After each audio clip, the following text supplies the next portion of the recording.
नमो भगवते वासुदेवाय। आप सभी का हमारे YouTube चैनल पर हार्दिक स्वागत है। आइए सुने भगवान विष्णु माता लक्ष्मी की पौराणिक कथा। भगवान श्री हरि विष्णु की माता लक्ष्मी की पूजा अर्चना करने से माता लक्ष्मी का वास निरंतर घर में बना रहता है। साथ ही व्यक्ति की समस्त मनोकामनाएं पूर्ण हो जाती हैं। तो कथा को पूरा सुनिएगा। प्रेम से बोले विष्णु भगवान की जय हो, माता लक्ष्मी की जय हो। आइए कथा को शुरू करते हैं। पूरे श्रद्धा से कथा को पूरा सुनिएगा। एक समय की बात है, भगवान विष्णु ने अपने प्राणों से भी प्रिय पत्नी लक्ष्मी जी को घोड़ी होने का शाप दे दिया था। इसी कारण बस लक्ष्मी जी घोड़ी बनकर यमुना और तमसा नदी के संगम स्थान पर रह रही थी। उस स्थान पर रहकर देवी लक्ष्मी ने भगवान शंकर की आराधना की थी। लक्ष्मी जी की तपस्या से प्रसन्न होकर भगवान शिव ने उन्हें वरदान दिया। शिव जी ने कहा, देवी आप शीघ्र ही अपने पति भगवान विष्णु का सानिध्य प्राप्त करेंगी। आप एक पुत्र की माता बनने के पश्चात विष्णु जी के कहे अनुसार इस श्राप से मुक्त होकर पुनः वैकुंठ लोक को चली जाओगी। लक्ष्मी जी को वरदान देकर भगवान शंकर पार्वती जी सहित अपने धाम कैलाश पर आ गए। शिव जी ने अपने चित्ररूप को बुलाया और कहा, चित्ररूप तुम अभी इसी वक्त वैकुंठ को जाओ। वहां जाकर भगवान नारायण को मेरा एक संदेश कहना। उनसे कहो कि वे उस स्थान पर जाएं जहां पर भगवती लक्ष्मी घोड़ी का रूप धारण करके रह रही हैं। शिव जी ने उन्हें ये वरदान दिया है कि भगवान विष्णु उनसे आकर मिलेंगे। इसीलिए उस वरदान को फलित करने के लिए भगवान विष्णु यमुना और तमसा नदी के संगम स्थान पर जाकर अभी पत्नी लक्ष्मी को पुनः वैकुंठ लेकर आए। इसीलिए उस वरदान को फलित करने के लिए भगवान विष्णु यमुना और तमसा नदी के संगम स्थान पर जाकर अपनी पत्नी लक्ष्मी को पुनः वैकुंठ लेकर आए। भगवान शंकर की आज्ञा पाकर चित्ररूप उसी क्षण वैकुंठ को चले गए।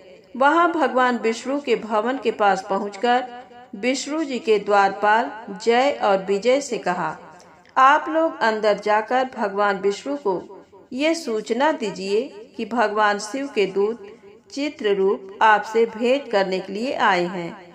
चित्ररूप की बात मानकर जय विष्णु जी के भवन में गए। जय ने विष्णु जी से कहा, प्रभु शिव जी के दूत चित्ररूप आए हैं, आपसे भेंट करने की इच्छा रखते हैं, क्या मैं उन्हें अंदर बुला सकता हूँ? विष्णु जी ने कहा, जय आदर सत्कार के साथ उन्हें अंदर लेकर आओ। उसके बाद चित्ररूप भगवान विष्णु के भवन में जाकर उन्हें प्रणाम करते हैं। चित्ररूप वह सारी बातें कह सुनाते हैं जो भगवान शिव जी ने विष्णु से कहने के लिए कहा था। चित्ररूप की बातें सुनकर विष्णु जी कहते हैं, वत्स मैं अवश्य ही लक्ष्मी जी से भेंट करने जाऊंगा। शिव जी के वरदान अनुसार उन्हें वापस भी लेकर आऊंगा। तुम अभी कैलाश चले जाओ। इतना कहकर भगवान विष्णु यमुना और तमसा नदी के संगम स्थान पर आते हैं। वहां देवी लक्ष्मी घोड़ी के रूप में विष्णु जी की प्रतीक्षा कर रही थी। उस समय भगवान विष्णु ने भी एक सुंदर घोड़े का रूप बना लिया था। यमुना और तमसा नदी के संगम स्थान पर उपस्थित देवी लक्ष्मी ने देखा एक घोड़ा उनके तरफ आ रहा है। तब वह तुरंत पहचान गई कि ये भगवान विष्णु हैं जो घोड़े का रूप धारण करके उनसे मिलने आ रहे हैं। इसके बाद घोड़ा और घोड़ी रूप में स्थित भगवान विष्णु और लक्ष्मी जी का संयोग हुआ, जिससे लक्ष्मी जी गर्भ धारण कर लेती हैं। समय आने के बाद लक्ष्मी जी एक सुंदर बालक को जन्म देती हैं। इस बालक का नाम विष्णु जी ने है रखा। बालक को जन्म देते ही भगवान विष्णु उनकी पत्नी लक्ष्मी जी से कहते हैं, देवी अब तुम अपने वास्तविक दिव्य रूप को धारण करो। हम लोग बैकुंठ को चले जाते हैं। इस बालक को हम यहीं छोड़कर चलते हैं। मैंने पहले ही इसके पालन पोषण की व्यवस्था कर दी है। देवी लक्ष्मी और विष्णु जी बैकुंठ जाने के लिए तैयार हो गए। तब लक्ष्मी जी पुत्र मोह में पड़कर विष्णु जी से कहती हैं, प्रभु क्या हम इस बालक को अपने साथ लेकर नहीं जा सकते? ये अकेला बालक इस घने जंगल में यहाँ पर कैसे रह सकता है? तब विष्णु जी कहते हैं, देवी मेरी बात ध्यान से सुनो। हरिवर्मा नाम के एक राजा हैं। उन्होंने पुत्र प्राप्ति करने के लिए मेरी तपस्या की है। पूरे 100 वर्षों से मेरी तपस्या कर रहे हैं। मैं अभी उनके पास जाकर उन्हें वरदान देता हूँ कि वह मेरे द्वारा उत्पन्न पुत्र को अपना लें। विष्णु जी की बात सुनकर देवी लक्ष्मी शांत हो जाती हैं।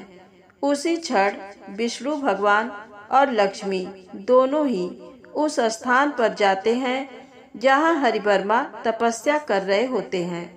भगवान विष्णु को अपने सामने देख हरिवर्मा अति प्रसन्न हो जाते हैं और उन्हें प्रणाम करते हैं। भगवान विष्णु हरिवर्मा से कहते हैं, हरिवर्मा तुमने मेरे जैसे ही पुत्र की प्राप्ति के लिए 100 वर्षों तक बहुत ही कठिन तपस्या की है। इसीलिए तुम्हारी इच्छा पूर्ण करने के लिए मैंने एक पुत्र उत्पन्न किया है। इस समय मेरा वह बालक तमसा और यमुना नदी के संगम स्थान पर है। तुम इसी क्षण वहां जाकर उसे लेकर अपनी राजधानी को लौट जाओ। भगवान विष्णु का ये वरदान पाकर हरिवर्मा बहुत प्रसन्न हो जाते हैं। उसी क्षण उस स्थान के लिए प्रस्थान कर देते हैं जहाँ पर वह बालक था।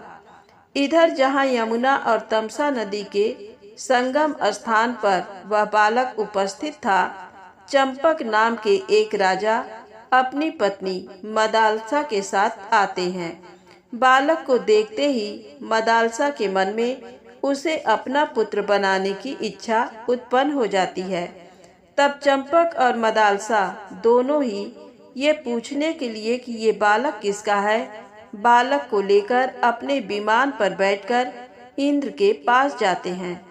चंपक और मदालसा को बालक के साथ वहां आया हुआ देखकर इंद्र कहते हैं, इस बालक को तुम अपने घर नहीं ले जा सकते, क्योंकि ये भगवान विष्णु और लक्ष्मी जी का पुत्र है। भगवान विष्णु ने राजा हरिवर्मा के लिए ही इसे उत्पन्न किया है। इसीलिए तुम इस बालक को लेकर उसी स्थान पर रख दो जहाँ से लाए हो, क्योंकि राजा हरिवर्मा शीघ्र ही स्थान पर पहुँचने वाले हैं। इंद्र की आज्ञा सुनकर राजा चंपक उस बालक को उसी स्थान पर रखते हैं जहाँ से उसे लाए थे। इतने में ही राजा हरिवर्मा वहां पर पहुंच जाते हैं। वहां पर विष्णु जी के उस पुत्र को देखकर बहुत प्रसन्न होते हैं और उसे लेकर अपने राजधानी को चले जाते हैं। जब मंत्रियों को और रानी को ये पता चला कि हरिवर्मा पुत्र के साथ राजधानी की ओर आ रहे हैं, तब उन्होंने राजधानी के बाहर जाकर उनका स्वागत किया। उस बालक को देखकर हरिवर्मा की पत्नी बहुत ही सुखी हुई। राजा हरिवर्मा ने अपने बालक को समस्त विद्याएं सिखाई और उस बालक का नाम एकवीर रखा। जब वह बड़ा हो गया तब उसे राजा बनाकर वे स्वयं ही भगवान की आराधना करने के लिए जंगल में चले गए। इस तरह भगवान विष्णु और लक्ष्मी जी के पुत्र एकवीर का जन्म हुआ था और वे राजा हरिवर्मा के घर में पले और बढ़े थे। हरिवर्मा ने उस पुत्र का नाम एकवीर रखा था। जब लक्ष्मी पुत्र एकवीर बड़े हो गए, हरिवर्मा ने उन्हें राज्यभार सौंप दिया और स्वयं जंगल में चले गए। एक दिन जब एकवीर शिकार खेलने गए, अपनी सेना के सहित घने जंगल में चले गए थे। जंगल में गंगा नदी के तट पर एकवीर को एक सरोवर मिला।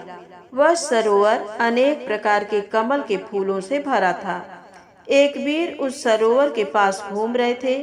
उस सरोवर से थोड़ी दूर पर उन्हें एक कन्या रोती हुई दिखी। कन्या के पास जाकर एक वीर ने उससे पूछा, देवी तुम कौन हो? यहाँ पर क्या करती हो? इस निर्जन वन में बैठकर रोने का कारण क्या है? क्या तुम्हें कोई कष्ट पहुँचा रहा है? तुम्हारे माता पिता कहाँ हैं? और तुम्हारी पति कहाँ पर हैं? तुम यहाँ पर कैसे आई? ये सब मुझे बताने का कष्ट करे। एक वीर की बात सुनकर वह स्त्री कहने लगी, जब दुख होता है तभी मनुष्य रोते हैं, बिना कष्ट के तो कोई नहीं रोता। मैं अपने रोने का कारण बताती हूँ, सुनो। आपके राज्य से दूर एक दूसरा राज्य है। वहाँ के राजा रभ्य हैं। उनकी कोई संतान नहीं थी। तब उनकी पत्नी की प्रेरणा से राजा ने संतान प्राप्ति के लिए पुत्रेष्ट यज्ञ कराया। उस यज्ञ में उन राजा की एक पुत्री प्राप्त हुई। उस पुत्री का नाम राजा ने एकावली रखा। मैं उसी राजा के मंत्री की पुत्री हूँ। मेरा नाम यशोमती है। अत्यंत सुंदर शरीर वाली एकावली जब थोड़ी सी बड़ी हो गई, तब हम दोनों अन्य बहुत सी सखियों के साथ भ्रमण करने नगर के बाहर जाती थी।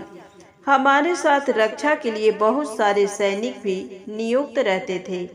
एक बार कमल पुष्पों की खोज में वह नगर से दूर जंगल में गई थी।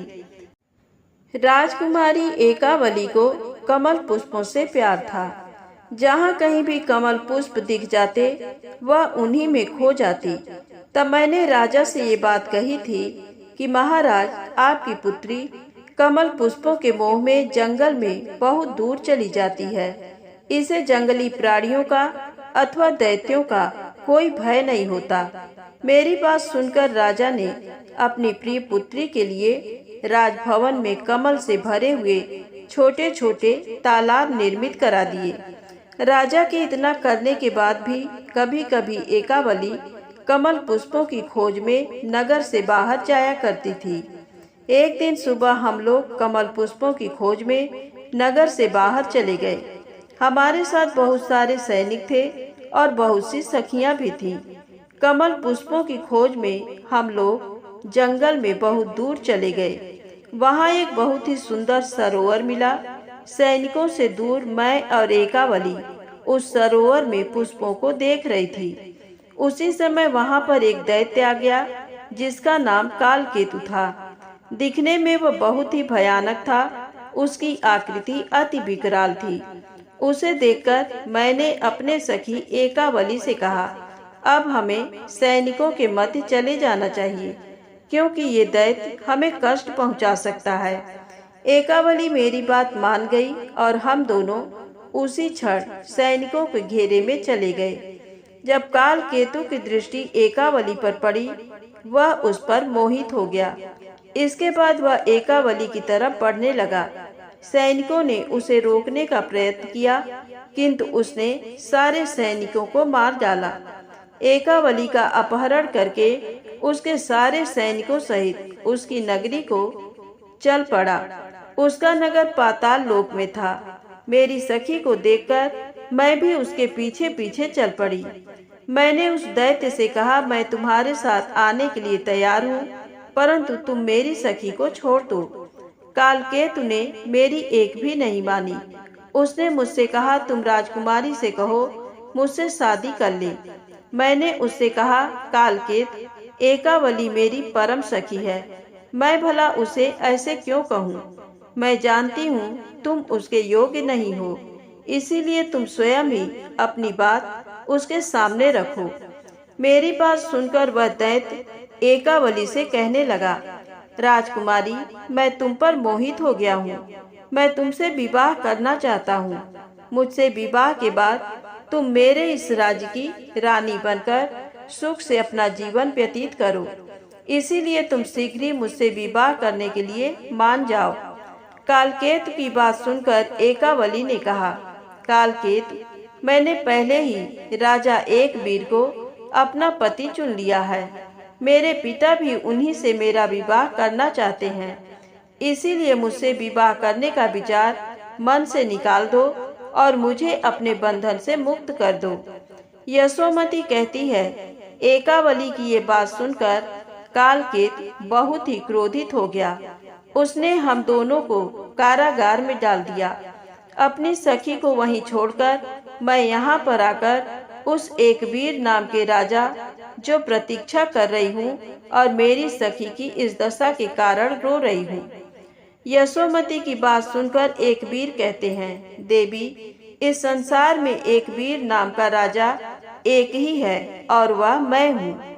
राजकुमारी ने मन से मुझे वरण किया है, ये सुनकर ही मैं उस पर मोहित हो गया हूँ। मैं इसी क्षण जाकर उस राजकुमारी की रक्षा करता हूँ। उस काल केतु दैत्य को मारकर राजकुमारी से विवाह कर लूंगा। किंतु मुझे एक बात समझ नहीं आ रही, अपनी उस दुखी सखी को कारागृह में ही छोड़कर तुम यहाँ पर कैसे पहुँच गई? तुम्हें कालकेतु के कारागृह से कैसे मुक्ति मिली? ये रहस्य मुझे सच सच बता दो। एकवीर की बात सुनकर यशोमती कहती है, राजन, मैं बचपन से ही भगवती जगदम्बा के मंत्र को जानती हूँ। मैं सदा उस मंत्र का जाप करती रहती हूँ। उस कारागृह में मैंने जगदम्बा के मंत्र का जाप किया। 1 महीने के बाद भगवती जगदम्बा मेरे सपने में आई। देवी ने मुझसे कहा, तुम इसी क्षण गंगा के तट पर जाओ। वहाँ पर राजा एकवीर अपनी सेना सहित शिकार खेलने के लिए आने वाले हैं। एकवीर राजा मेरे परम भक्त हैं। वे सदा मेरे मंत्र का जाप करते रहते हैं। उनके हृदय से मैं एक क्षण भी दूर नहीं होती। सभी प्राणियों में वे राजा मुझे ही देखते हैं। शीघ्र ही राजा को तुम यहाँ पर लेकर आओ, जिससे कालकेत की मृत्यु हो जाएगी। उसके बाद तुम एकवीर और एकावली का विवाह करा देना। मैंने एकावली से अपने इस स्वप्न के बारे में कहा और उस कारागृह से निकल गई।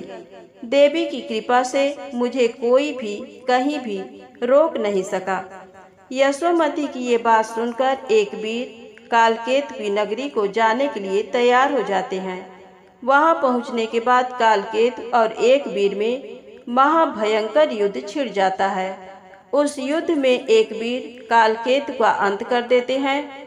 उसके बाद राजकुमारी एकावली को भेंट करके उसे उसके पिता को घर छोड़ने जाते हैं। एकावली के पिता को जब सारी घटना पता चलती है, तभी राजा एकवीर का धन्यवाद करते हैं। बहुत प्रसन्नता के साथ अपनी पुत्री एकावली का विवाह राजकुमार एकवीर के साथ कर देते हैं। इस तरह भगवती जगदम्बा की कृपा से एकावली और एकवीर का विवाह हुआ था। तो प्रेम से बोले, विष्णु भगवान की जय हो। दोस्तों, यदि आपको कहानी अच्छी लगी हो तो प्लीज़ लाइक अवश्य करिए, चैनल को सब्सक्राइब करें, ज़्यादा से ज़्यादा शेयर करें। जय माता दी, जय भोलेनाथ।